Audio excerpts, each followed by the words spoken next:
نحمد ونصلي على رسوله الكريم أما بعد فأعوذ بالله من الشيطان الرجيم بسم الله الرحمن الرحيم وفي القصاص حياة يا أولي الألباب صدق الله العلي العظيم। আপনারা জানেন এখানে আমরা কেন উপস্থিত হয়েছি। বিভিন্ন জায়গাতে ধর্ষণ বেড়ে গেছে, খুন খারাপি, চুরি ডাকাতি বৃদ্ধি হয়েছে। এর কারণটা কি? আমি মনে করি দুই একজন ধর্ষককে শুধু ফাঁসিতে দিলেই ধর্ষণ বন্ধ হবে না।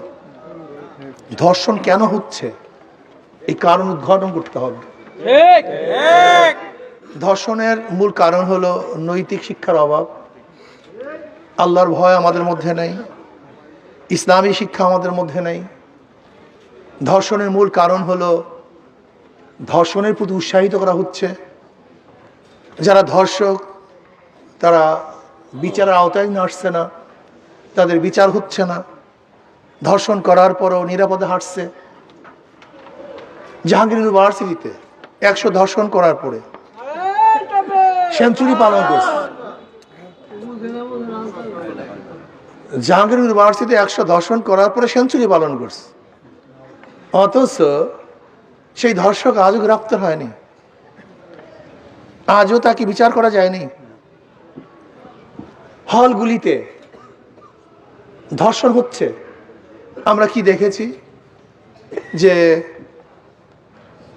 ছোট বাচ্চাদেরকে, শিশু বাচ্চাদেরকে অবৈধ গর্ভপাতের মাধ্যমে ট্রাঙ্কের মধ্যে আবদ্ধ করা হচ্ছে, ড্রেঙ্গের মধ্যে বাচ্চাদেরকে ফেলে দেওয়া হচ্ছে, বালির চাপা দিয়ে বাচ্চাদেরকে মারা হচ্ছে। অথচ আমরা নিজেদেরকে স্বাধীন মনে করি, সচেতন মনে করি, আমরা নিজেদেরকে উদারপন্থী মনে করি। এরকম হবে না।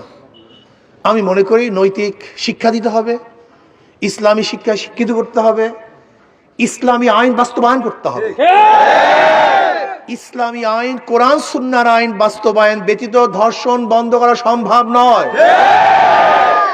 এর জন্য আমি দাবি করব, আসুন বাংলাদেশের গোটা জনগণ যদি ধর্ষণ বন্ধ করতে চান, চিরতরে ধর্ষণ উৎখাত করতে চান, তাহলে কোরআন সুন্নাহর আইন বাস্তবায়ন করুন, ইসলাম হুকুমাত কায়েম করুন। ধর্ষকদের আশ্রয় নয়, তাদেরকে বিচারের আওতায় নিয়ে আসেন।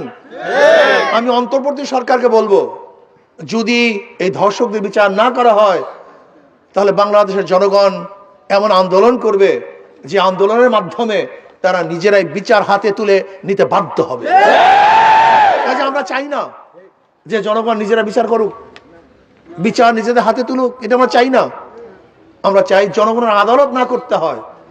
যদি আপনারা ব্যর্থ হন তাহলে জনগণ আদালত করে জনমঞ্চে ধর্ষকদের বিচার করবেই করবে ইনশাআল্লাহ। কাজে আসুন আমরা সম্মিলিতভাবে, ঐক্যবদ্ধভাবে ধর্ষকদের বিরুদ্ধে, লুটারাদের বিরুদ্ধে, দুর্নীতিবাজের বিরুদ্ধে, ডাকাতদের বিরুদ্ধে, জালেমদের বিরুদ্ধে, খুনিদের বিরুদ্ধে ঐক্যবদ্ধ হয়ে ইনশাআল্লাহ আন্দোলন করব, সংগ্রাম করব। অবশ্যই বাংলার জমিতে ধর্ষকদের বিচার হবেই হবে ইনশাআল্লাহ। আমাকে আমাদের সবাইকে এই জালেমের বিপক্ষে, ধর্ষকদের বিপক্ষে এবং মাজলুমের পক্ষে, যারা ধর্ষিত হয়েছে তাদের পক্ষে সুস্থ বিচার এবং ন্যায় বিচার যেন প্রতিষ্ঠিত করতে পারি, আল্লাহ আমাদের সবাইকে সেই তৌফিক দান করেন। এখন বিক্ষোভ হবে, আমরা সবাই বিক্ষোভে অংশগ্রহণ করি।